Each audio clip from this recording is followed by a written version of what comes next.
Good day to the viewers. My name is Buat AbdulRafi P, and today I will be continuing our report on the Chapter 5 Global Political Structures and Processes by discussing the three parts of it. So, there are three parts of my report, which are threats to the nation state, which has three subtopics: global flows, international human rights, and shadows of war.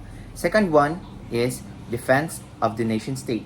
And lastly, imagine community. So let's proceed.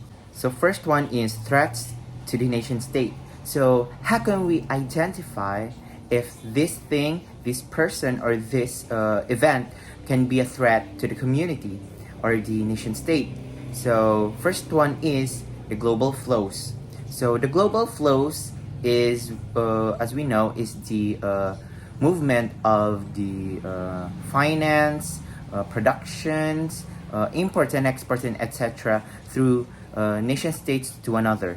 So global economy and global economic flows. So stated in the chapter is that the uncomfortable truth is that in terms of the global economy, nation states have become little more than bit actors, stated by Omey. So Omey stated that in the definition of how citizens or the people of the nation state can be a threat to the nation state itself.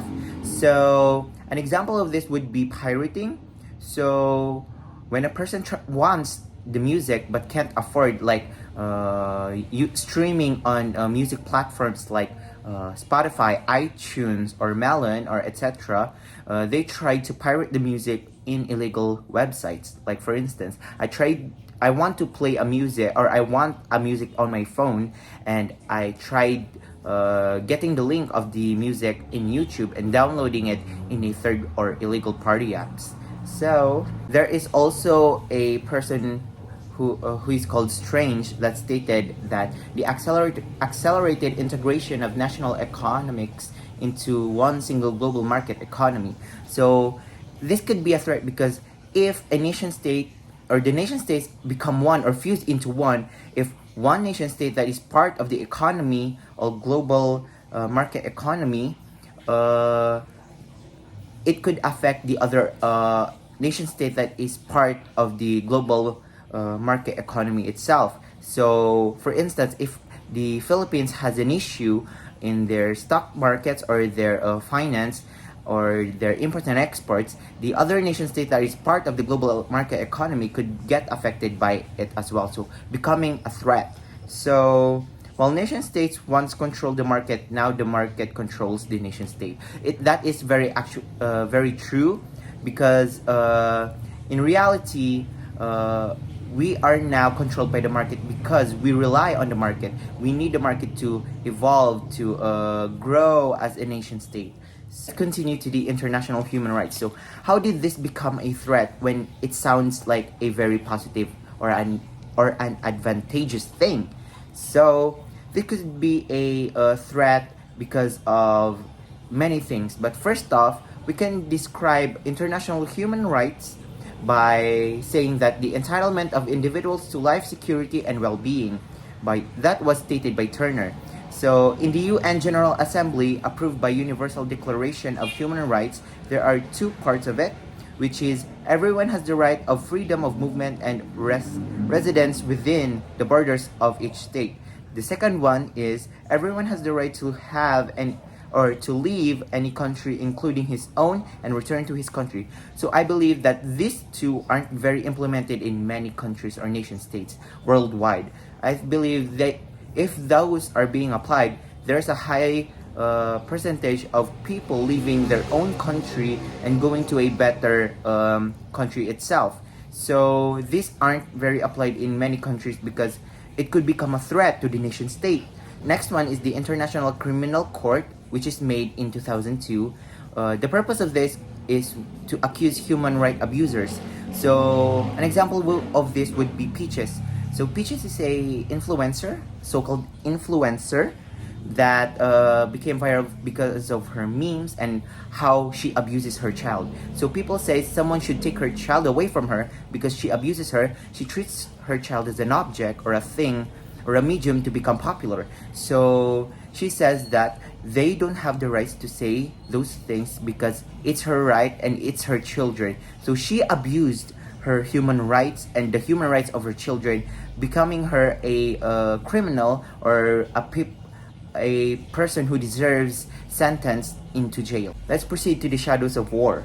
So shadows of war isn't a literal shadows of war. Shadows of war for me is defined as an issue or a threat in a nation state that is just lurking there and not being tolerated by the government of the nation state. So Caroline Nordstrom said that shadows of war is also the extra state process. An example of this would be black market and pharmaceuticals. So those are an example of a shadows of war or extra state process because they sell illegal materials into the nation state. For example, illegal weaponry, illegal drugs, and illegal medicines and illegal organs that aren't allowed to sell in the public. So to continue, let's discuss the in defense of the nation state. So Daniel Belland argues that the role of the state is enduring and even increasing in advanced industrial societies in 2008. So Daniel Belland said that the role of state can endure and increase advanced industrial societies, right? So this could become a defense to those threats in the nation state. An example of the threats that can be defended by the nation state would be terrorism, economic globalization, threats to the national identity due to immigration, and current economic crisis. Those are the examples of threats that can be defended by the nation state due to the help of the enduring and increasing advance of industrial societies. So an example of this would be the US and British government when they were threatened by the Iraq leader Saddam Hussein, who has the weapon of mass destruction back in 2003. So the US and British government tried to ambush or tried to kill Saddam Hussein unexpectedly to the citizens of Iraq so that the threat would be that there won't be any war between Iraq and the US and British government. And also, migrations in the US and other countries have been declined, which is a very good thing because we really don't know if those migrants could be terrorists or other bad intentions going through or migrating to another country. Imagine community is defined as a globalization is not a natural phenomenon, but is rather a social political construction. So we all know that globalization didn't created naturally by Mother Nature, but created by humans. It was man-made. So globalization needs us, and we need globalization to function and to improve our society, our nation state, or as a global world itself. So Mr. Benedict Anderson defines the nation as imagined political community.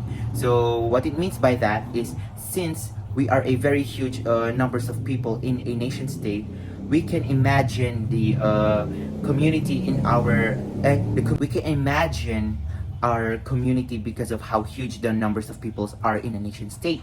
So he said that there are 4 characteristics or attributes to an imagined nation. Those are imagined, limited, sovereign, and community. Those 4 can identify the imagined community of a nation state. So imagine how many people are in a community. You don't see every faces in your community, so we imagine that there are more people in our community that we can have interaction or face to face with. So limited. There are limited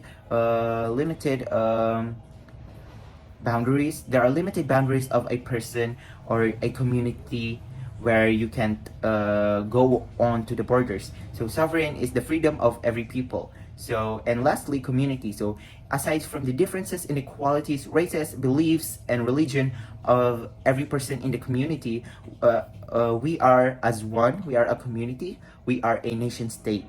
So thanks to the print capitalism, we can now improve our imagined community by reading the newspapers magazines and see what is the what is the news of happening in our nation state. Thank you very much and wassalam.